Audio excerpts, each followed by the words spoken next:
Hello. Wow, it's beautiful. It starts right away from the road, right? You see the... This is a copy of the city gate of Bergen. So most of these houses are from Oslo that we walk past now. This is the old bank. So this is what Oslo would have looked like in the 1700s and 1800s. You see the one with red and yellow there? Yeah. I think that's the oldest of the city houses that we have. That's 1600 something. Oh, okay. Is that wood and plaster? It's the wood and then wooden framing and then bricks. Oh, okay. Okay. That makes sense.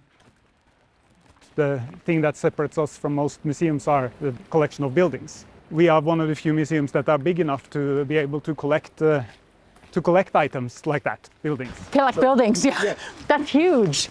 So we have buildings from the medieval ages up until today. Wow. And replicas are also the originals? Mostly originals. And here you see a full complex, a full farm? Yes, now we're between two farms. It's important to note that a farm was almost like a village.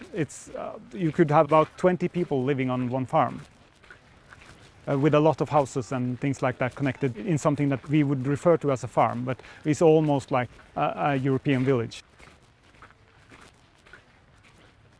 On this particular farm, we have re-established how it would have been in the 1700s. So there's actually two farms here on the same tune, as we call it, the same area. So you will see that every building type appears twice. So you will see first a living house and then a storage house, a living house and a storage house.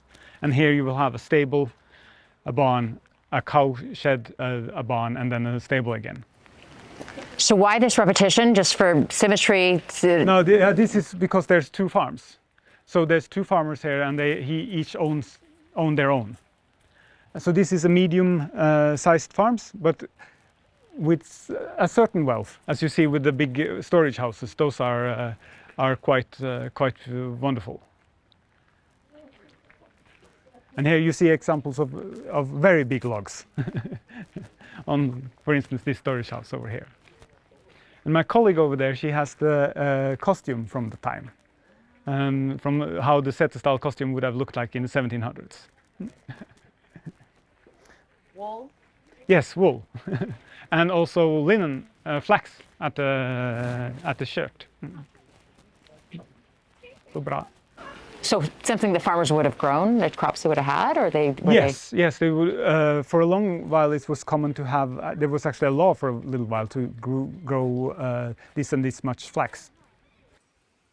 Because they want to make sure everyone had local clothing and wasn't importing. Yeah. But for the area of Setesdal, wool was very much used as material for clothes. But in Norway, the population is more scattered in the countryside.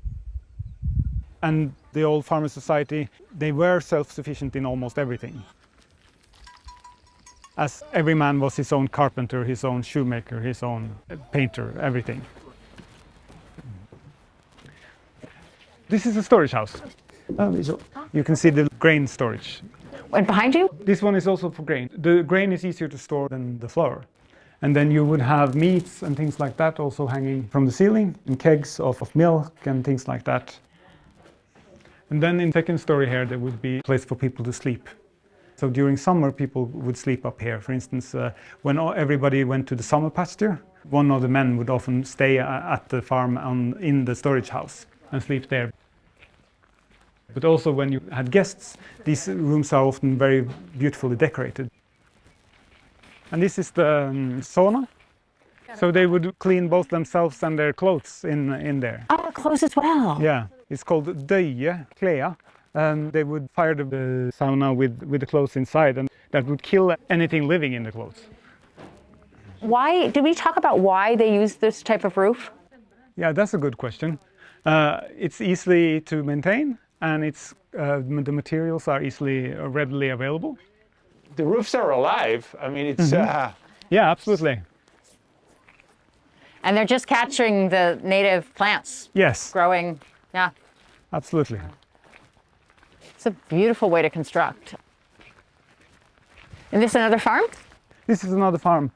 So this is a bit different. This is what we call a firkanttun, a square area where the houses are in a bit of a different manner from the one that we were just passing through, which looks almost like a street. But here they are organized as a square. And it would be several families? This would be one farm, but many people living on one farm. It's a bit special this that you have 3 actually living houses here. This one has an open hearth fire, and it's also actually one of the oldest surviving vernacular buildings in Norway. It's from the 13th century. And this one has a fireplace, and this one has an oven. And you can see the chimney? You can see the chimney on both. This one and that one also has a chimney, but it's on the other side. Oh, okay. So we keep seeing this all over Norway. In order to access to the place where the hay would be stored, you have like a, what is this? A ramp, yes. Låvebru, we call them. So the bridge to the storage for the hay. So you would have the hay either on a sled or on a wagon, and then you would pull it up there. There would be 2 stories. So you could throw the hay then from above and down into the storage. And then when you needed hay for the animals, you would just pull it out from underneath. So you let gravity kind of do some of the work. It's just such a beautiful way to construct. I mean, it's probably mostly practical, but there's something, it's just probably because the nature is just hits you, right? Like with the green roofs and all, but it's just. And you can easily see what it is. You see the lumber and here you have an example where it's a storage house. So you have, this is for probably for hay, where it's an advantage that you have a lot of air coming through. So you would not build it too tight. Okay, yeah, that makes sense. Huh. And a much more humble storage house. Yes, absolutely. So this is also the same kind of construction, but a humbler version.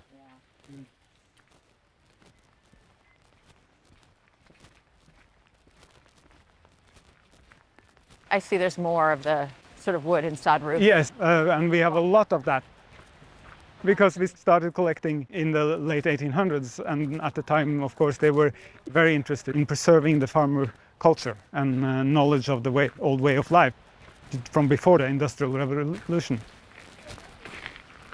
After that had happened, a lot of people, especially in the cities, started to get interested in preserving the old culture.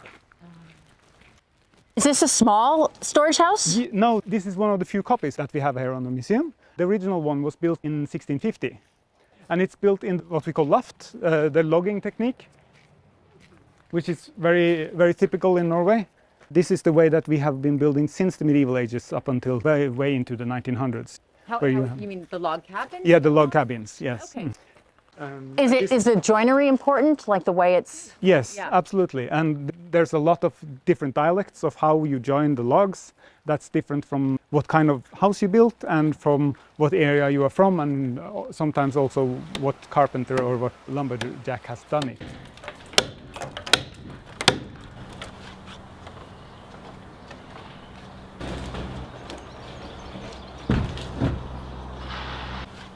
Da skal vi legge på en ny stokk her, og den gamle, den ligger her og er råtten.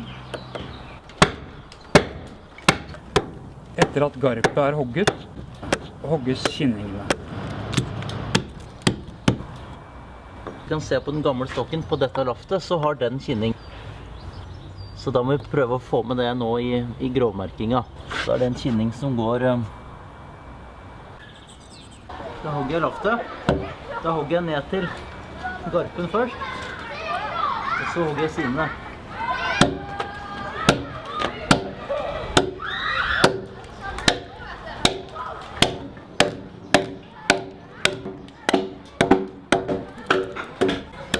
Så er jeg forsiktig med den streken der skal jeg ikke utenfor.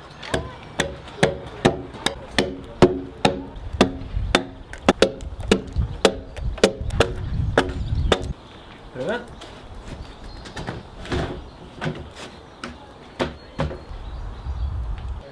Ja, det er ganske grei.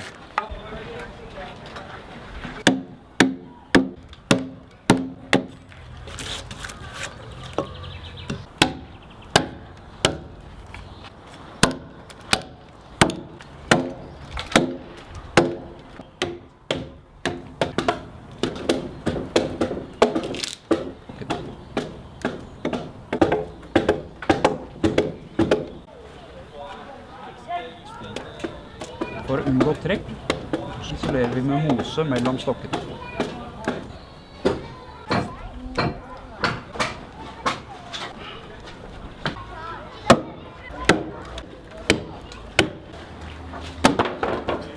Stokken er ferdig og klar for ny oppmerking og hogging av nytt opplaft til neste stokk.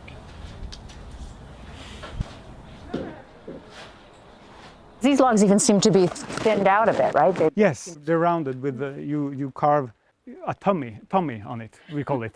Magetelje. A stomach, a little tummy? Yeah, tummy. And it both gives you a little bit more space inside, and it also makes the logs kind of look like they're bigger. It feels like they continue on into here. What about the foundation? Yes, you need to have the stone foundation because if you have the logs straight on the ground, they will rot. So it's always a stone foundation when there's a wooden building, at least since the Viking Age. This is the turf roof. You see it very clearly here. This stuff, it's birch bark. It's very good in that it almost never rots and it keeps the water out. So this is the waterproofing layer. And then you use the sods on top of that to keep it flat so it doesn't curl, and also keep it a bit moist, because if it gets too dry it will curl up and crack. You have this in many layers. Yeah. And then you have 2 layers of turf, one with the grass down and one with the grass up. Why? You need it to have roots, to not move. And then when you cut a turf from the ground, that already has all these roots that keeps everything in place. Mm-hmm. And then you can take 1 layer of that and put it upside down, and that's more like food for the other stuff. So the only maintenance you have to do on this is that you have to go up there and remove small trees to make sure that you don't get trees that the roots goes through the bark and then destroys your ceiling. How often were these roofs replaced? In tradition in Norway, you say that a farmer, he will replace the roof twice in his life, once with his father and once with his son. Okay. Get out of the rain a bit. So this is the main room of the farm. So this is where people would live, where they would sleep, make their food, and also do handicrafts during winter. Why the entryways are so low? Yes, in this house it has to do with the fire, because you need the draft to follow the right path, because you have no chimney, right? This is an open hearth fire. But then you need this stone block to stop the wind from the door, and you need the door to be open, but it cannot be too tall, because then the smoke will easily start to go this way instead of up. So it has to do with the draft. But it also helps with keeping the warm air inside. Should we talk about the bed? I mean, it's almost like a cradle, right? Yes. This is a bed for adults. There would be normally 2 adults sleeping in each such bed. And they're a bit shorter than what's comfortable for a modern person. But the average height of the recruit in 1650 was 165. So People were shorter. People were shorter. Because of food. Yes. Their diet. So I'm 180, which is the average for my year. So you can see that I'm a bit too long, a bit too long. But there was, of course, large people also then. So there was a researcher. His name was Johannes Skar. He asked an old farmer that was almost 2 meters. He asked him, how do you sleep in these small beds? And he said, we curl together as best as we can.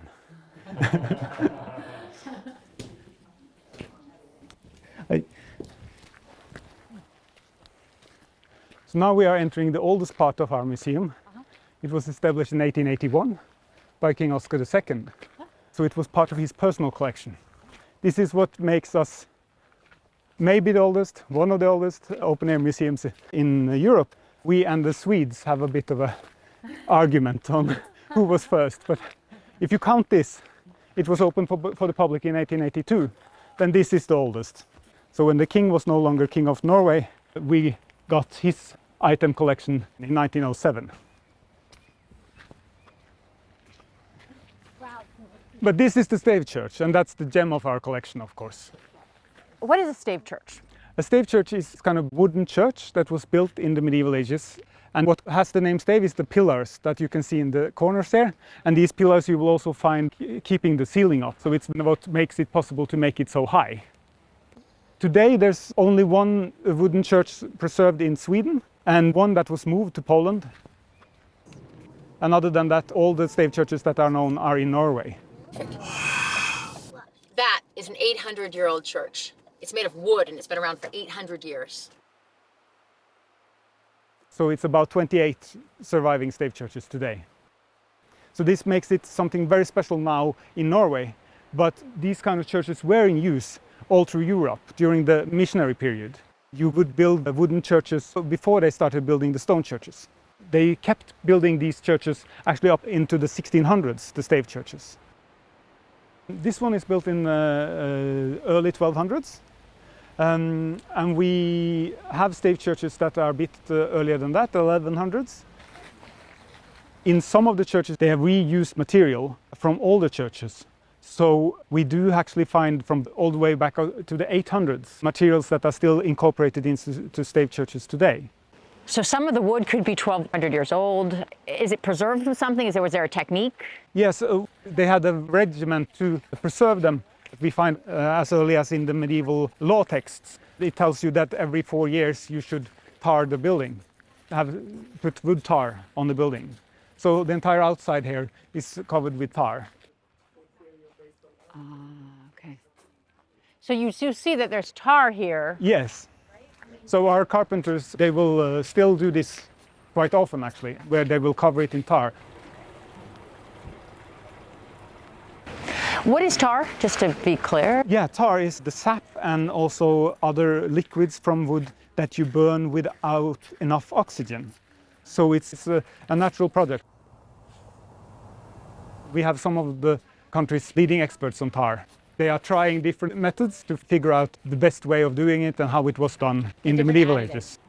Because there has been a discontinuity in the tradition of the use of tar. So a lot of this knowledge had to be refound. So they lost the knowledge. Yes, some of it, yes. Mm-hmm. And have they recovered? Yes, and they are still trying today to kind of figure out what is the best, because we know wooden charcoal has been added to the tar to help give some properties, and I think that's the lumps that you can see on some of this. But tar is a kind of genius material because it will let moisture out and it will seep into the wood. So it's not like a modern plastic paint that will trap the moisture inside. So if you do get a leak, not everything will rot. And so here we see the staves. Would these Yes. be staves? These are staves. So this then is the stave of the stave church. So stave would just be a type of beam. Yeah, beam, yes. It's the same word that we use for skiing rod. Ski poles. Ski poles. So that's a stave. And this is what separates the stave churches from the post churches, where these kind of pillars would go into the ground. But that, of course, will rot. And when we build for God, you should build for eternity. So this is then a solution of how to build for eternity by doing it with wood. And it has lasted quite long.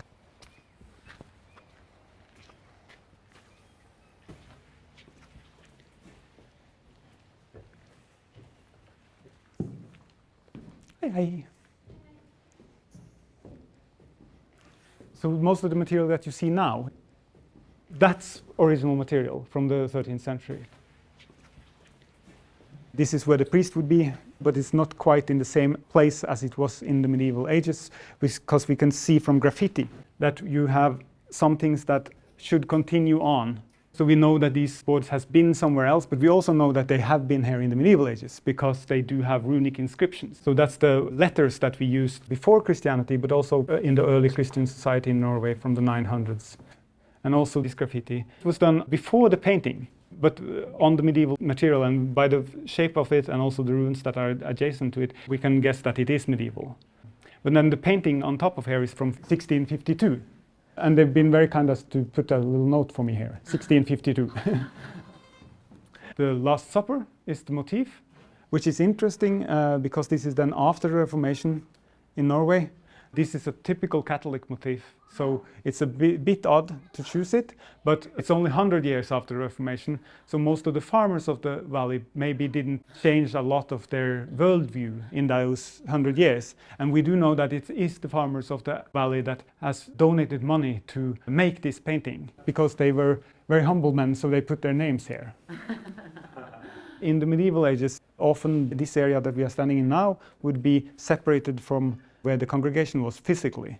So the priest then had his own door. And this door also has a runic inscription, and it says Skunda eigi, which is Old Norse and means do not hurry. So maybe somebody thought that the vicar was a bit too hasty when he exited from the church, that they wanted him to have some composure. So they said a little note to him, skunda eigi, do not hurry. So this continues around the entire church, and it protects the main walls of the church from the weather. And it also helps the church appear to be kind of like striving upwards, that it gives it different layers horizontally. So it makes the church look both bigger and also going further upwards than it does.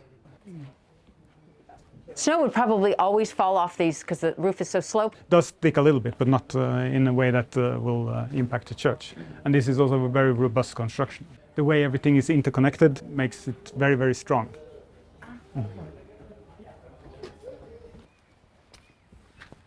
This is intricate stonework, woodwork. Yes, Yeah. and this is original also from the 13th century.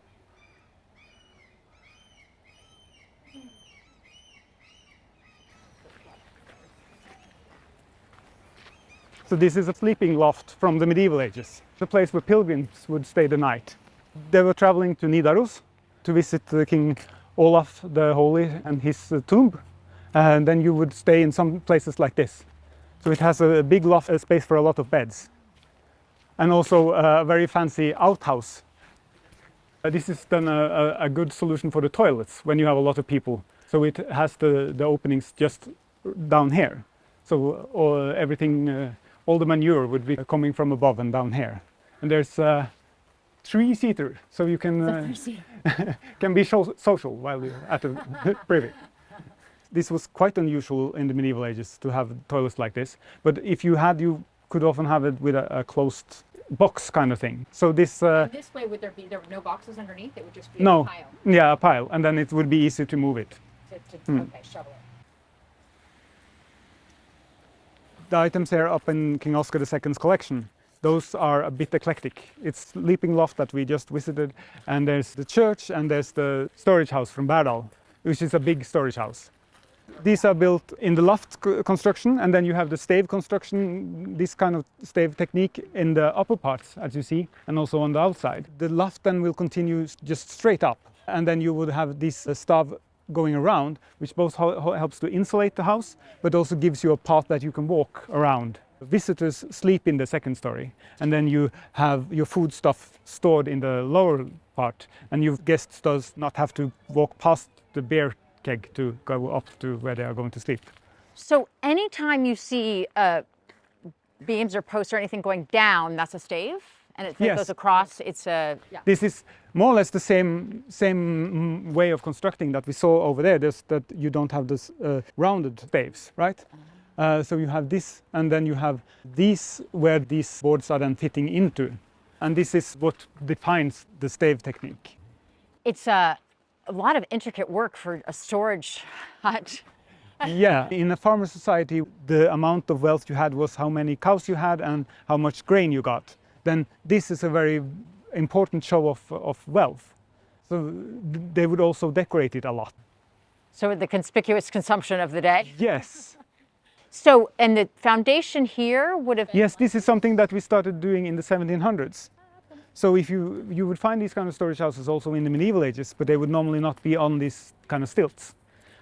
And it's something that we started doing in the 1700s, partly as a trend, but also it does help with, you get airflow underneath, which is good, that you don't get moisture into the storage of your food, and also it gets harder, more difficult for mice and other vermin to get into the house. Because normally this kind of stair would be a bit shorter, so it would be a bit of a leap to get up to the last one. When the refrigerator and things like that came to Norway in the 50s, the storage house, they kind of lost a lot of their importance. This is the farmhouse. It's built 1728, and it's one of the most beautiful ones that are preserved. So this is a very rich man.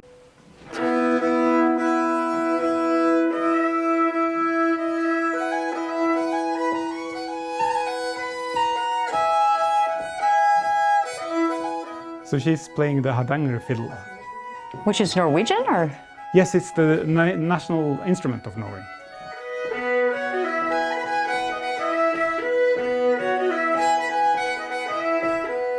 So yeah, here you see the painted ceilings with the white paint. That's expensive.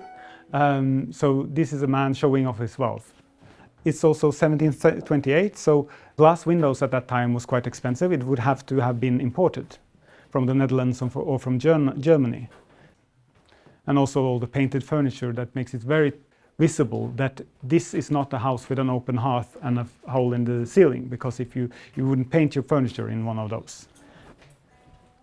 This is a bedroom. Here you have a glass window, and that makes it you able to have sleeping quarters down here, and then you have a stair up to the second story. This house was built especially for parties. You would find these kind of big tables also in other houses, but for the very long ones like this one, you would often have to build the house around the table, that you would have to put this inside before you put the walls up. And then of course, because of the way we live, everybody would be very scattered, so when you are having a big party, everybody was there at the party for many days. So everybody would have to stay on the farm. This is the old schoolhouse. So the teacher would normally sleep in the school. This big pink building is the priest's farm. So the priest would have had his own type of farmhouse? Yes. In the countryside, the priest was a very important man. During the 1700s and 1800s, the priest was also the king's representative. So these farms, they were often big, and that's something that stems all the way back from the medieval ages, where the Catholic Church was the biggest landowner in Norway. It's made the way that also the farmers would build their houses, but it's a lot more lavish in many ways. Especially the white painting was quite expensive, and also this pink painting. It was more expensive than the red one. The red one is quite common. It comes from iron oxide, but the white one you normally make with lead. Some pigments are more expensive than others. And in Norway you would often find that the main house on the farm, when they could afford it, they turned that white, but other than that would be in red. So we call them city farms in Norwegian when we talk about apartment buildings, and that's because they used to be farms. They used to actually have animal houses. So this then has the house where the family lives here, and then it has house rooms for the animals over here, and sheds and for wagons and things like that. And they also, being a very rich family, they have this house which is for servants, for staff. Only the main servant woman would live in the main house. An interesting detail here, we talked about paint earlier. You will see the red paint is here. But when we came from the other side, the house was yellow, right? So this is the private part where the esteemed guests never set foot.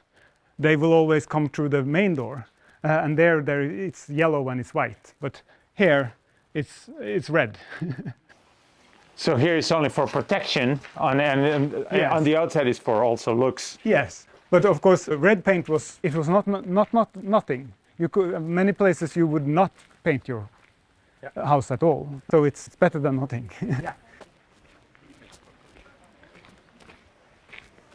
This is an apartment building built 1865. These are the toilets. Several of my colleagues still remember these kind of toilets in Oslo. I think they were in use at least into the 60s. Each apartment have their own, which is theirs, and then you sit there and do your business, and then the night man would come, and he would remove the manure during the night, so that people didn't have to see it. What a job. What a job. And then he would port it outside the city and sell it to the farmers. So it's a bit of a circular thing. And then the farmers then would sell the produce to the city people. This apartment building, it's quite interesting. It's a thought behind it that the more privileged and the less privileged should live under the same roof. A bit unsympathetic, they thought that the less privileged will learn from the good manners of the more privileged. And we have one apartment which is a complete interior that we inherited from an old woman. She was a cleaning lady, and she lived here in the 50s. And we were lucky to get to buy her entire, so we bought all our furniture. And in this apartment, actually, the people that lived here, they were two young architects that built this apartment together.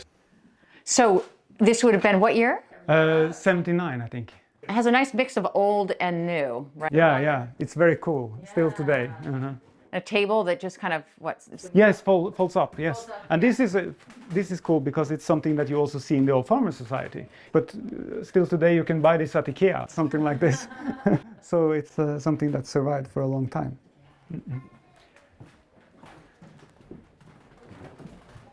So now we are entering the apartment that Henrik Ibsen wrote about in his Doll's House. And this is the kind of family, they fit very well with this apartment building, because some people like that is the kind of people that would be living in this kind of apartment. They're on their way up, quite successful citizens. The kitchen is interesting. It has running tap water, which then at the time would be very new and chic. So their maid wouldn't have to run all the way through up the stairs that we saw earlier. And then the maid's quarter, where she would be sleeping. This is the children's bedroom. So Henrik Ibsen is our most famous playwright.